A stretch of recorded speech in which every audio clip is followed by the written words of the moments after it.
Dizem que crianças conseguem ver o que nós adultos não vemos, que elas ainda estão abertas para algo além do nosso mundo. Mas e quando quem está vendo coisas é o seu próprio filho? No começo parece inofensivo, um amigo imaginário talvez. Só que com o tempo as histórias ficam estranhas demais. Você tenta arranjar uma explicação, mas a quem recorrer? Médico, psicólogo, padre, pastor, médium? Mas ninguém parece resolver, porque o problema não está na casa, está na criança. Você descobre que seu filho tem o dom de falar com espíritos ou demônios, depende da perspectiva, e que ele vai carregar essa habilidade para sempre. Foi exatamente isso que aconteceu com a família Warwick. A filha deles, a Hyde, começou vendo coisas que ninguém mais via. E o que parecia apenas imaginação infantil se transformou em um dos casos sobrenaturais mais assustadores envolvendo uma criança sensitiva. Coloque seus fones de ouvido ou aumente o volume da sua TV, pegue sua bebida, porque hoje nós temos mais um caso sinistro.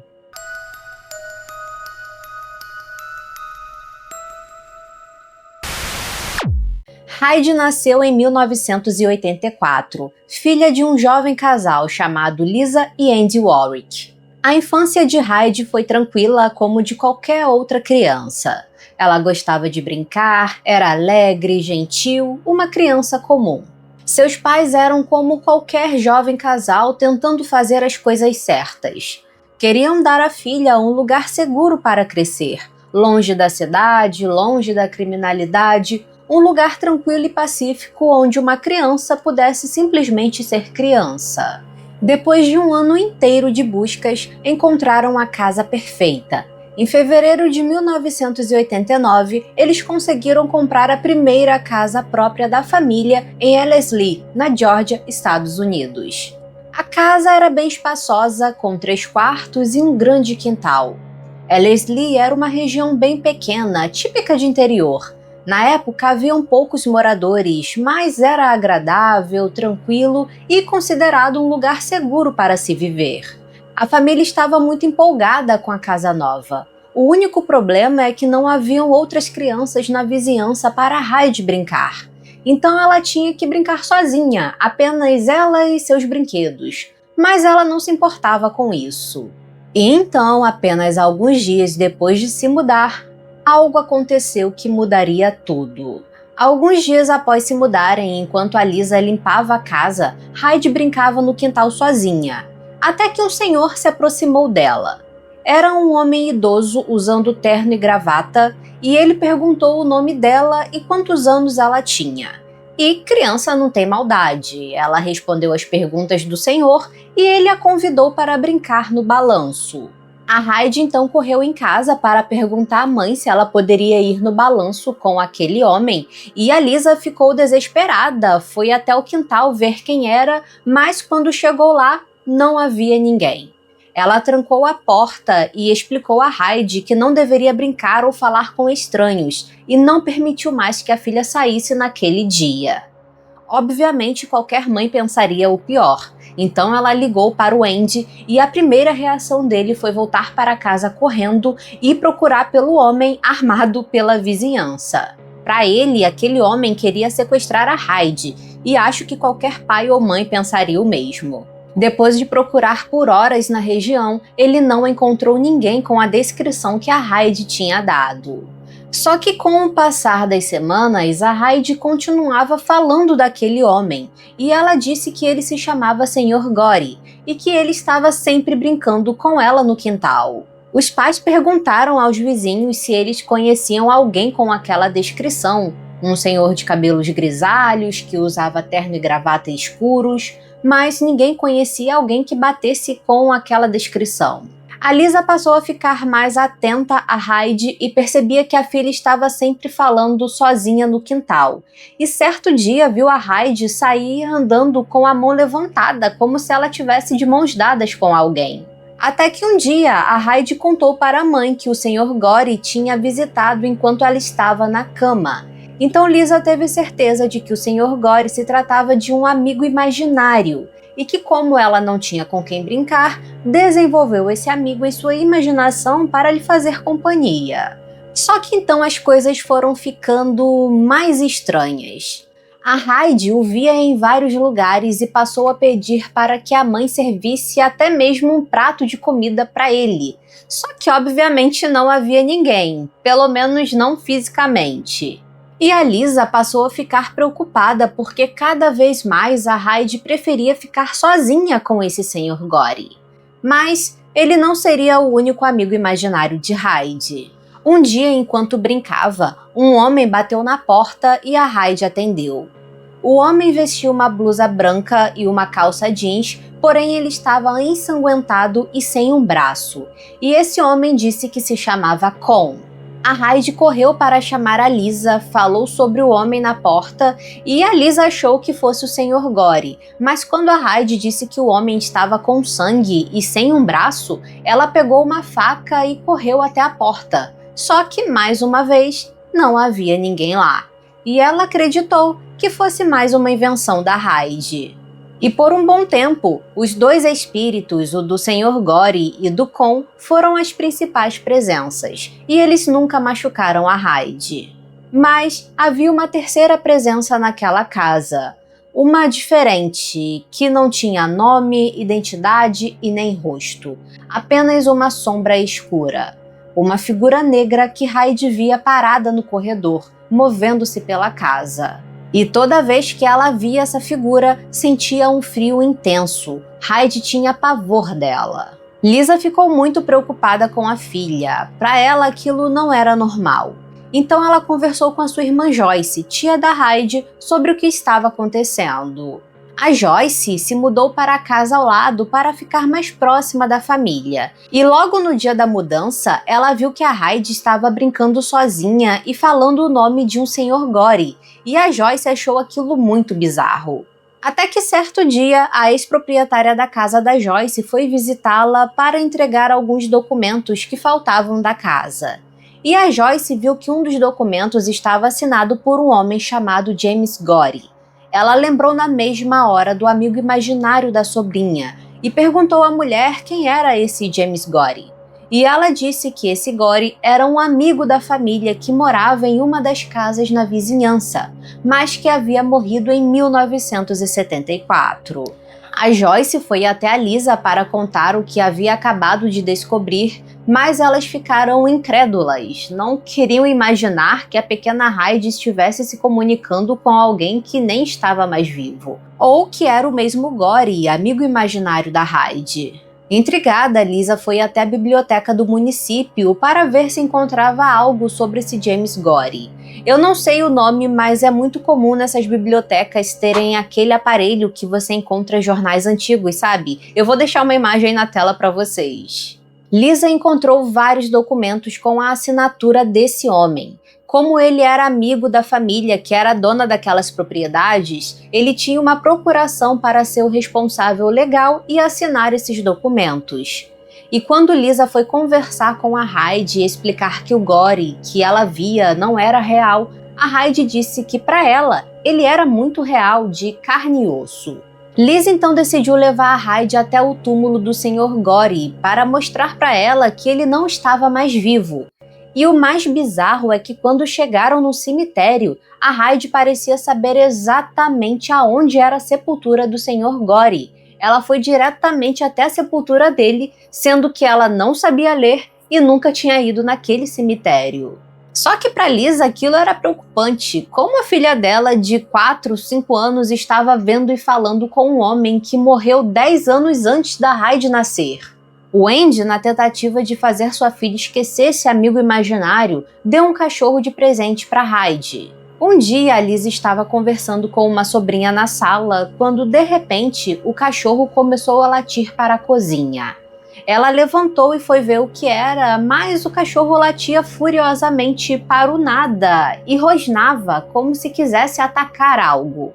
E logo depois desse acontecimento, o cachorro fugiu e nunca mais foi visto. O tempo foi passando e a Hyde continuava falando do Sr. Gore. Então Lisa decidiu ir até a casa da ex-proprietária da casa da irmã que conheceu o Sr. Gore para obter mais informações. Chegando lá, essa mulher tinha algumas fotos de família guardadas e decidiu mostrá-las a Hyde para ver se ela reconheceria o Sr. Gore em alguma delas. Mas ela reconheceu em uma das fotos o Con, o homem que estava sem um braço e que bateu na porta da casa deles. A mulher ficou em choque porque o homem que ela reconheceu na verdade se chamava Lon Bachelor e era o tio dela. Como a Hyde só tinha 5 anos e ainda não falava direito, ela pronunciava Con ao invés de Lon. Essa mulher disse que seu tio teve o braço decepado em um acidente quando era bem jovem e que ele morava na casa que era da Lisa e do Andy, só que esse homem havia falecido em 1957. E bom, até aquele momento os espíritos estavam aparecendo apenas para Hyde, de forma inofensiva. Mas isso mudaria. Nos 3 anos seguintes, a Hyde continuou brincando com os espíritos do Gore e do Con. E como eles nunca fizeram nenhum tipo de mal para ela, a Lisa e o Andy não se preocuparam tanto, apesar de acharem estranho. Nessa época, o Andy e a Lisa até pensaram em se mudar de casa, porque eles estavam de certa forma preocupados com a filha. E diferente de outros casos que vimos aqui, eles pensaram em sair da casa, e se eles tinham condições de fazer, talvez fosse o melhor. Mas o Andy disse que não, que eles deveriam aguardar mais um pouco para ver se a situação melhoraria. Só que obviamente não foi isso que aconteceu. Certa noite, a Hyde acordou de madrugada com muita dor no rosto e foi até o quarto dos pais. Quando a Lisa viu o rosto dela, ela estava com 3 arranhões profundos na bochecha, como se garras tivessem machucado seu rosto. Agora, aquela presença sombria na casa estava se tornando real. Eles imediatamente saíram de casa e foram para a casa de parentes com receio de que algo pior acontecesse. No dia seguinte, eles retornaram para casa. E não, a Hyde não seria a única a ser atacada por essa entidade. Andy acordou à noite com uma forte dor na lateral do abdômen e quando olhou no espelho, estava com os mesmos 3 arranhões que a Hyde sofreu na noite anterior. Na noite seguinte, o Andy acordou com mais arranhões, dessa vez nas costas e nas pernas. E agora ele tomou a iniciativa e disse que eles precisavam sair daquela casa o quanto antes, porque a vida deles estava em risco.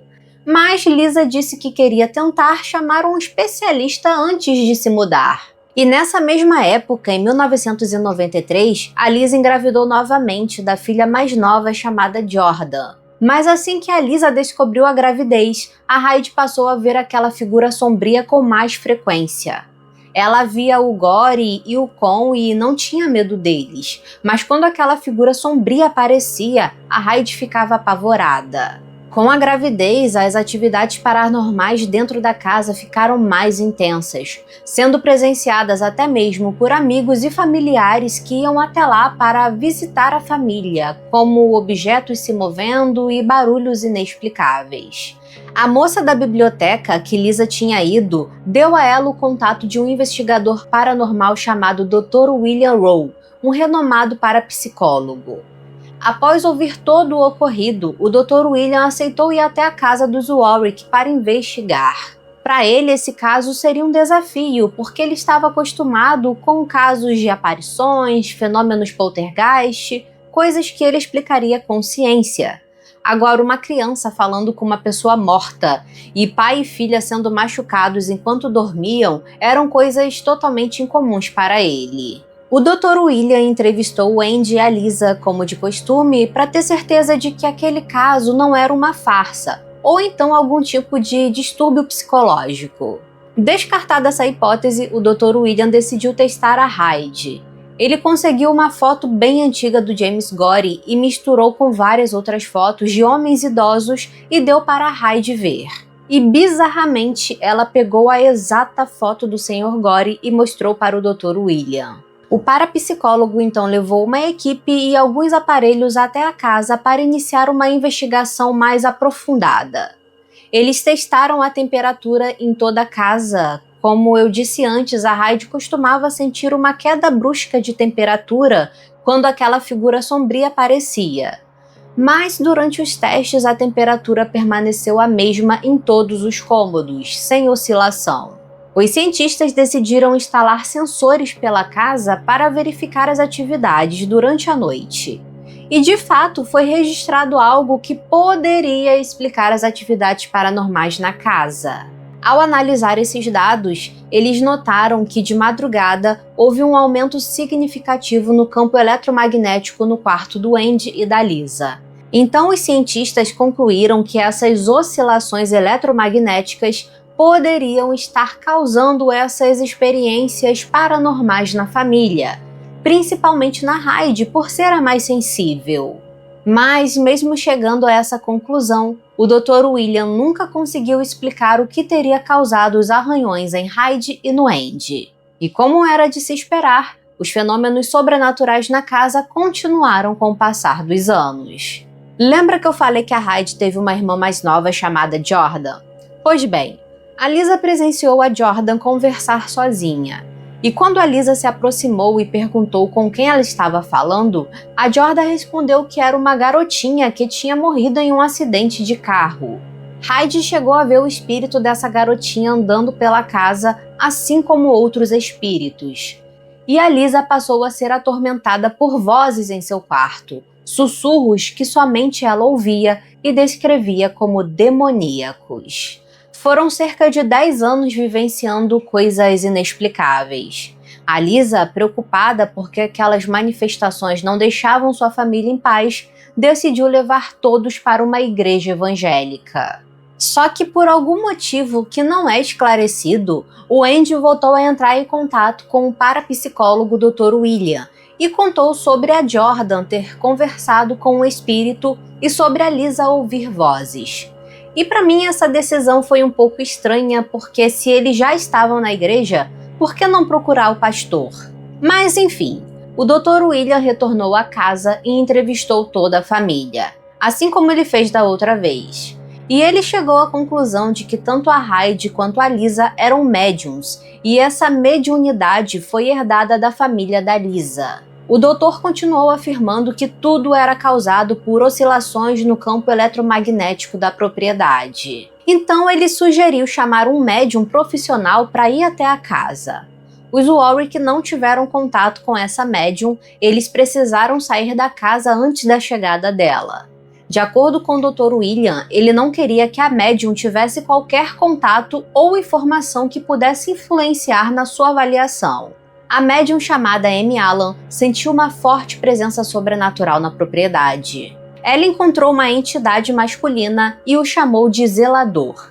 Essa pessoa estava ligada às casas ali da área, então provavelmente esse zelador era o Sr. Gore. Ela também encontrou o espírito da garotinha dentro da casa e disse que esses espíritos eram do bem, até mesmo protetores. Mas haviam outros que não eram tão amigáveis.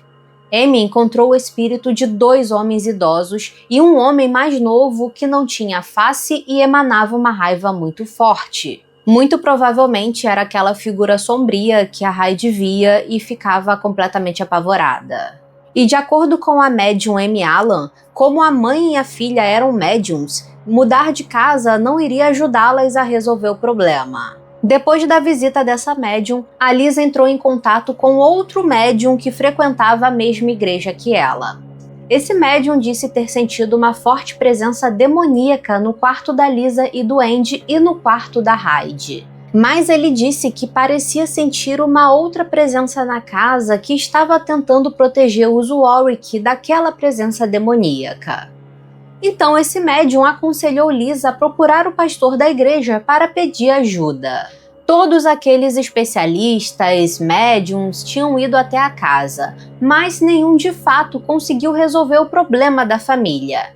Eles iam até lá, davam um parecer, mas não ajudavam a se livrar daquelas entidades. A família então procurou o pastor Steven Shelley, e ele acreditava que a família estava sendo atormentada por espíritos demoníacos. Esse pastor orou pela família durante o culto, mas na série não menciona nada sobre ele ter ido na casa fazer algum tipo de bênção, o que me causa certa estranheza, já que a casa aparentava ser o foco do problema. Ainda de acordo com o pastor, o demônio se aproveitou do dom da Hyde para entrar na casa, para atormentar e atacar a família Warwick. A Hyde continuou vendo espíritos, mas com menos frequência, e a família permaneceu morando na mesma casa. Para eles, se mudar não resolveria os problemas, já que as atividades estavam ligadas ao dom da Hyde.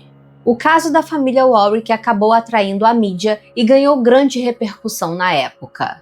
A história deles foi contada no programa Mistérios Não Resolvidos em 1994. E posteriormente a Discovery Channel produziu um documentário chamado A Halt in Georgia, lançado em 2002. Também foi lançado um livro com mais detalhes sobre a família Warwick em 2007, e uma das autoras do livro é a Joyce, tia da Hyde. E uma coisa interessante que vi na capa desse livro é que elas mencionam que fizeram exorcismos na casa. Mas eu assisti essas duas séries que eu falei para vocês para fazer o roteiro e nenhuma delas não falou absolutamente nada de exorcismo. Eu achei esse fato curioso e quis compartilhar com vocês. Porque das duas, uma. Ou as autoras acrescentaram essa informação no livro para dar mais emoção à história, ou a família ocultou a informação do exorcismo nas séries.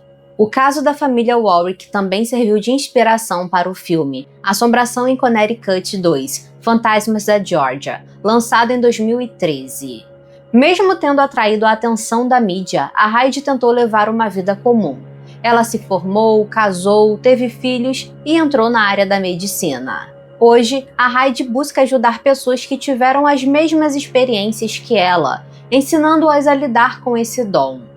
A Hyde conta que eventualmente vê espíritos, mas que aprendeu a ignorá-los. Eu acredito sim que ela tem o dom da mediunidade, mas que esse dom não foi trabalhado, por isso que a família era de certa forma atormentada. E para você, o que realmente aconteceu naquela casa? A Hyde era mesmo uma criança sensitiva?